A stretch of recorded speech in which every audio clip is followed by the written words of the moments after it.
अस्सलाम वालेकुम जी। Welcome to my YouTube channel. I hope आप ठीक ठाक होंगे, मज़े में होंगे, खैरियत से होंगे। I know after very long time, but अभी आज जिस चीज़ के बारे में मुझे बात करनी है, I really need to talk about this.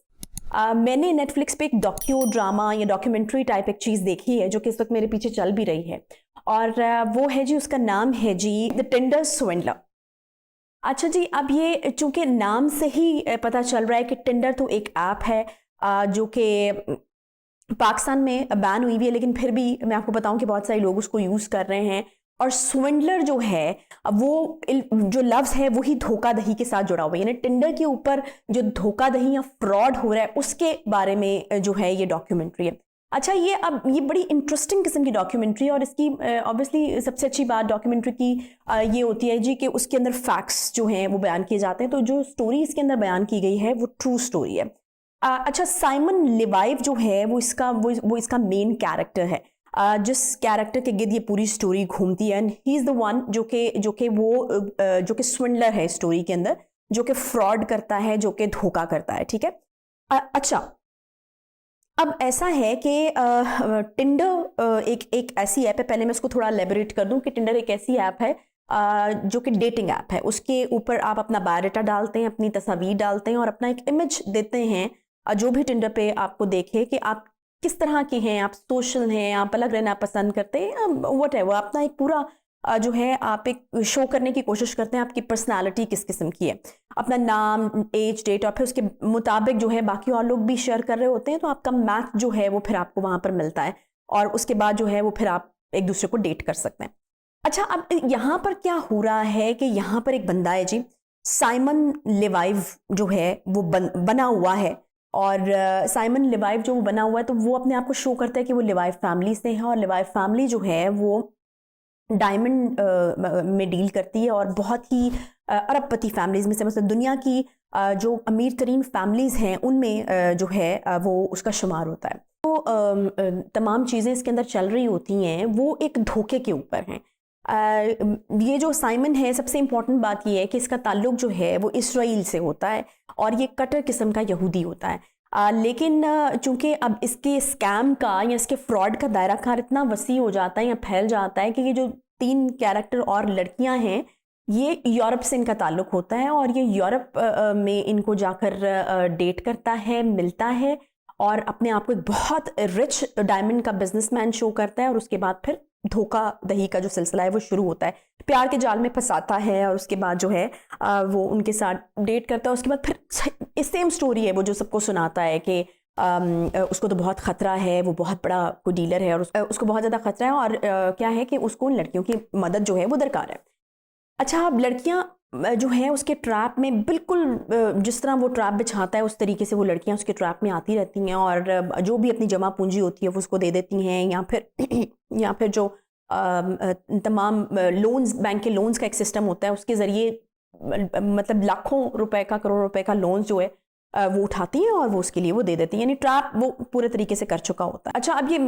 ये अब सोशल मीडिया की एक नेगेटिविटी है कि सोशल मीडिया पे इस तरीके से जो है, मतलब जहाँ बहुत सारे फ़ायदे हैं सोशल मीडिया के, वहाँ पर सोशल मीडिया पे बहुत सारे लोग आपको इस तरह से बेवकूफ़ भी बना सकते हैं।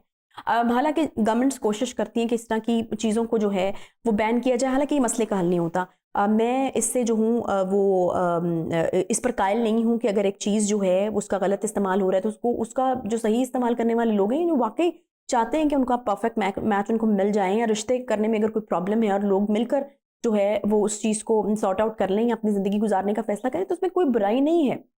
लेकिन जब चीज़ों का इस हद तक बड़े पैमाने पर गलत इस्तेमाल होना शुरू हो जाता है, तो वहाँ पर जो है बुराई वहाँ से शुरू होती है, और फिर हम देखते हैं कि उस बुराई के साथ दूसरी कई बुराइयाँ जुड़ जाती हैं और लोगों की ज़िंदगियाँ ख़राब हो जाती हैं। और बिल्कुल इस जो डॉक्यूमेंट्री है उसमें भी हम देख रहे हैं कि यही हुआ है। वो लड़कियाँ जो इस ट्रैप में आई हैं, वो अभी तक वो अपने जो कर्ज उन्होंने बैंक से हासिल किया था वो उतार रही हैं। सबसे जो अजीब बात इसमें लगेगी आपको जब ये ख़त्म हो जाएगी, तो आपको क्योंकि हम हमेशा कहते रहते हैं ना कि बाहर तो देखें जी बड़ा इंसाफ होता है, कानून का बोलबाला होता है, पाकिस्तान में इंसाफ नहीं मिलता, और इस तरह की चीज़ें हम बोलते रहते हैं। लेकिन हम यहाँ पे जब हम देखेंगे तो आपको पता चलेगा कि ये जो है पूरी दुनिया के अंदर ही रेसिज्म की बुनियाद के ऊपर या पूरी दुनिया के अंदर मज़हब की बुनियाद के ऊपर किस तरह से लोग जो हैं वो बच के निकल जाते हैं। अगर आप साइमन की ही बात कर लें तो लड़कियों ने फिर पूरा किरदार, ये बड़ी ज़बरदस्त किस्म की बात है और इससे भी एक पहलू जुड़ा हुआ है जिसके ऊपर मैं आऊँगी। बड़ी ज़बरदस्त किस्म की बात है कि उन लड़कियों ने मिलकर फिर कोशिश की, उन्होंने कोशिश की कि इस बंदे को जो है इसके मंतकी अंजाम तक पहुँचाया जाए और इसको जो है वो, ताकि मज़ीद लड़कियों की ज़िंदगियाँ जो हैं वो ना ख़राब हों। लेकिन क्या होता है जी कि वो बंदा जो है वो इवेंचुअली पकड़ा तो जाता है, लेकिन उसके बाद उसको होती है 15 महीने की सज़ा। और ये इसको इसराइल में होती है क्योंकि ये इसराइली शहरी होता है। इसराइल में भी ये पहले से मतलूब होता है, पूरी दुनिया में ये फ्रॉड्स कर रहा होता है और बहुत पैसे जो है वो इसने फ्रॉड से इकट्ठे किए होते हैं, उन पे पार्टियां करता है, एक लड़की के पैसों को दूसरी लड़की पे इस्तेमाल करता है, फिर दूसरी के तीसरी पे इस्तेमाल करता है, तो इस तरीके से लड़कियों को ट्रैप करता है और अपने आप को बहुत अमीर प्राइवेट जेट्स में सफ़र और ये तमाम चीज़ें जो हैं वो हो रही होती हैं। अच्छा, इसको सज़ा होती है जी इसराइल में 15 महीने की और ये छूट जाता है 5 महीने के बाद। और उसके बाद फिर ये अपना एक ऑनलाइन बिजनेस जो है वो शुरू करता है और अब जी आजकल एक मॉडल उसकी गर्लफ्रेंड भी है और सब कुछ ठीक चल रहा है। और वो बेचारी ख़वातीन जो इसके ट्रैप में आई, जिन्होंने पैसा जो है वो बैंक से लोन्स के ज़रिए लिया, वो अभी तक वो लोन्स जो हैं वो चुका रहे हैं। अब यहाँ पर इसका इसराइली होना इसको फ़ायदा दे रहा है या इसका ज्यू होना इसको फ़ायदा दे रहा है, ये तमाम चीज़ें, क्योंकि ये स्टोरी बिल्कुल मुख्तलिफ होती। आई एम श्योर कि अगर ये बंदा जो है वो यूरोपियन होता या फिर वो लड़कियां जो हैं जिनके साथ इसने धोखा किया वो इसराइली होती, तो स्टोरी यूरोपियन या कहीं कहीं और का भी हो सकता था। तो कानून ने जो है वो मुख्तलिफ तरीके से हरकत में आना था। मतलब ये छोटे फ्रॉड्स नहीं थे जो उसने किए थे, वो ख़वातीन की ज़िंदगियाँ तबाह हो गई, दांव पे लग गई। अभी तक जो हैं वो अपने जो लोन्स हैं वो चुका रही हैं और वो बड़ी नॉर्मल सी ज़िंदगी गुजार रहा है। वो अभी भी जो है वो बड़ी लग्जरी लाइफ गुजार रहा है, अपने सोशल मीडिया के ऊपर एक्टिव है, इनफैक्ट टिंडर के ऊपर एक्टिव है, जिसपे जहाँ पर उसने इतने बड़े बड़े फ्रॉड्स किए हैं वहाँ पर भी वो बंदा जो है वो एक्टिव है, मॉडल उसकी गर्लफ्रेंड है। तो ऑल सेट, सब कुछ जो है वो उसके साथ जो है वो बिल्कुल ठीक है। तो ये जो है ये बिल्कुल टिंडर का एक फ्रॉड तो आपको बताता है, इसमें एंटरटेनमेंट है, ड्रामा है, फैक्ट्स हैं,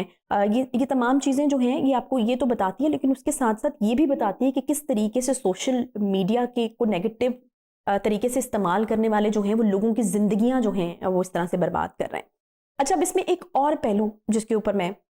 बात करना चाह रही थी, वो पहलू ये है कि वो ख़वातीन आगे आती हैं और वो इस बारे में बात करती हैं। अच्छा, अब सोशल मीडिया एक ऐसा प्लेटफॉर्म है और कि उस पे जब आप ख़ुद को पेश करते हैं ना, फॉर एग्ज़ाम्पल जो एक ये ख़ातून है, उन्होंने कहा कि मैं व्हाट्सएप चैट्स, जब वो एक न्यूज़ चैनल के पास जाती हैं, एक न्यूज़ एजेंसी के पास जाती हैं नॉर्वे की सबसे बड़ी, तो वहाँ पर उनसे कहा जाता है कि आप सबूत लाएंगी तो इसके ख़िलाफ़ कोई काम हो सकेगा। तो अब वो सोच में पड़ जाती है, क्योंकि व्हाट्सएप की एक चैट है, उसके अंदर तस्वीर हैं और वो उसने कहा कि वो हर किस्म की तस्वीर थी उसकी, वो मोहब्बत भरे मैसेजेस थे और वो सब चीज़ें थी। लेकिन फिर उसने कहा कि नहीं, I have to do this, मुझे ये करना है बिकॉज लोगों की ज़िंदगियाँ जो हैं वो नहीं तबाह हो या बर्बाद हो। लेकिन वही चीज़ होती है कि जब आप फिर खुद को सोशल मीडिया प्लेटफॉर्म के ऊपर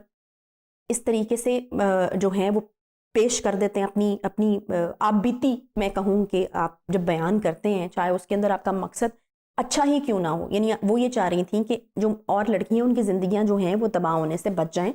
लेकिन फिर भी आपको बहुत ज़्यादा क्रिटिसिज्म झेलना पड़ता है और बड़े दिल गुर्दे की बात है। मतलब हमारे यहाँ तो नॉर्मली यही कहा जाता है ना कि छोड़ो, क्या ज़रूरत है अपने आप को इस पंगे में डालने की, लोगों की नज़रों में आने की। जो हैं वो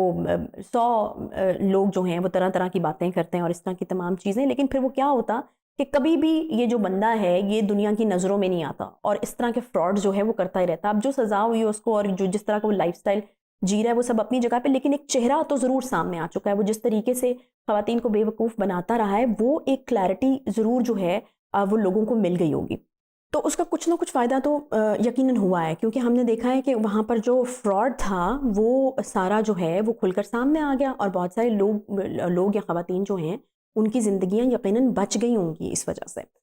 अच्छा, अब जब वो इस तरह से अपनी सारी स्टोरी बताती हैं तो एक तूफ़ान होता है तनकीद का जो कि उनको फेस करना पड़ता है। कोई कहता है कि जी ये गोल्ड डिगर्स हैं, इन्होंने देखा कि हाँ जी वो इतना अमीर बंदा है, तो उन्होंने कहा कि चलो ठीक है इसको डेट करते हैं। तो यहाँ तो बीच में जो एक खातून थी उन्होंने बड़ी अच्छी बात की। उन्होंने कहा कि गोल्ड डिगर्स जो हैं वो किसी के ऊपर 1 रुपया भी खर्च नहीं करती, और हमने इतना बड़ा फ्रॉड हमारे साथ हो गया, उस बंदे ने जो है वो हमारे साथ इतना बड़ा फ्रॉड किया, तो मतलब हमने उसके ऊपर ट्रस्ट किया था, या हमारे वाकई दिल में सच्चे जो हैं वो जज्बात थे। इस तरह की चीज़ें भी जो हैं वो कही गई, लेकिन बहरहाल लोगों की ज़ुबान को जो है वो कोई नहीं पकड़ सकता। तो तनकीद थी कि तनकीद का एक तूफ़ान था जो जो उनको फेस करना पड़ा। लोगों ने तरह तरह की बातें की। ऑब्वियसली वो ये जो खातून थी, इनकी तमाम वीडियो चैट्स और तमाम जो वीडियोस आपस में शेयर की गई थी, तमाम जो पिक्चर्स आपस में शेयर की गई थी, वो सारी आर्टिकल के साथ टैग करके वो आर्टिकल जो है वो शाया किया गया, और तमाम इंटरव्यूज़ जो हैं वो चलाए गए, और वो सारी चीज़ें भी जो हैं वो साथ साथ चलाई गई। तो कहने का मकसद ये है कि सोशल मीडिया के ऊपर जो है, अगर आप कोई नेक काम करने की भी कोशिश करते हैं, आपके जज्बात जो हैं वो बेहतर भी होते हैं चीज़ों को लेकर के, लेकिन आपको जो है वो तनकीद बर्दाश्त करनी पड़ती है। और इसीलिए ये होता है कि सोशल मीडिया के ऊपर नेगेटिविटी इतनी ज़्यादा बढ़ चुकी है, बिकॉज उसको रोकने के लिए भी अगर आप कोई कोशिश करना चाहते हैं, तो फिर आपको तैयार रहना चाहिए कि एक तनकीद का एक तूफ़ान है जो आपके ऊपर जो है वो आएगा। अच्छा, अब आखिरी चीज़ जो इसमें मैं करना चाह रही थी, वो मैं ये करना चाह रही थी कि पाकिस्तान ने जो है वो टिंडर को बैन किया हुआ है, लेकिन हमारे यहाँ जो है वो बहुत सारे लोग इसको जो है वो इस्तेमाल कर रहे हैं। एक ऐप है, उसको डाउनलोड करके वो इस तरह की ऐप्स जो हैं, जो बैंड ऐप्स होती हैं, उनको इस्तेमाल किया जाता है। इस्तेमाल करने में मैं फिर कह रही हूँ कि कोई बुराई नहीं है, लेकिन प्रॉब्लम जो है वो सिर्फ़ और सिर्फ़ इतना है कि आप जो हैं चीज़ को एहतियात से इस्तेमाल कीजिए, बिकॉज़ आप यहाँ अकेले और आपके सामने पूरी दुनिया है। मतलब टिंडर पे पूरी दुनिया के लोग हैं, और आप अकेले। आप बेहतर हैं, आप सही हैं, आप ठीक हैं, आप पॉजिटिव हैं, लेकिन दुनिया में कोई भी एक ऐसा बंदा हो सकता है जो उसको नेगेटिव तरीके से इस्तेमाल करे, और उसके बाद जो है वो आपको भुगतना पड़ जाए। जिस तरीके से हमने देखा कि इन तीनों ख़वातीन को कितना ज़्यादा पैसों का एक फ्रॉड उनके साथ हुआ, और उसके बाद उनकी ज़िंदगियाँ पूरी की पूरी जो हैं वो इफ़ेक्ट हो गई। तो जो समझने की बात है वो उसमें ये है कि आपको मोहतात तरीके से एक चीज़ का जो है वो इस्तेमाल करना चाहिए, और इस तरह के जो फ्रॉड्स हैं उनसे हर मुमकिन हद तक बचने की जो है वो कोशिश करनी चाहिए। अपना दिमाग जो है उसको उसको खुला रखना चाहिए। बहरहाल ये होता यही है कि जो बहुत ज़बरदस्त किस्म की चीज़ें होती हैं या ऐप्स होते हैं, उनको फिर इसीलिए बैन करना पड़ता है, या उनका इस्तेमाल तक करना पड़ता है, या वो एक उनकी एक इस तरह की डार्क साइड हमें नज़र आती है, क्योंकि क्योंकि ऐसे लोग होते हैं जो उनको इस तरह से बनाते हैं। या फिर एज सच ऐप बुरी नहीं है, वही वाली चीज़ है ना कि एज सच जो है वो प्रोडक्ट बुरी नहीं है, उसका इस्तेमाल जिस तरीके से आप करते हैं वो जो है वो मैटर करता है, वो ये तय करता है कि वो पॉजिटिव है या नेगेटिव है। तो जी मुझे तो बड़ा मज़ा आया ये देखने का, और बड़ी